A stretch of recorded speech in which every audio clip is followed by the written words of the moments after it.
காத்து வைத்திருக்கிறான்னு கேட்குறீங்களா? 1 சங்கீதம் 3 அவன் செய்வது எல்லாம் வாய்க்கும், அதாவது நீங்கள் செய்வது வாய்க்கும் என்று ஆண்டவர் வாக்கு கொடுக்கிறார்.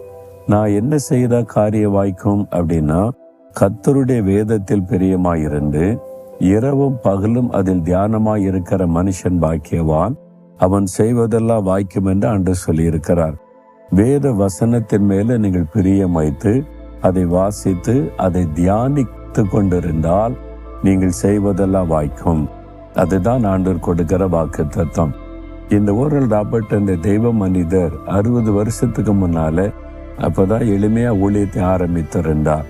ஆனா இந்த வேத வசனத்தின் மேல தாகமுள்ள ஒரு மனிதர், வேத வசனத்தை அதிகமா வாசித்து தியானிக்கிற பழக்கம் உடையவர்.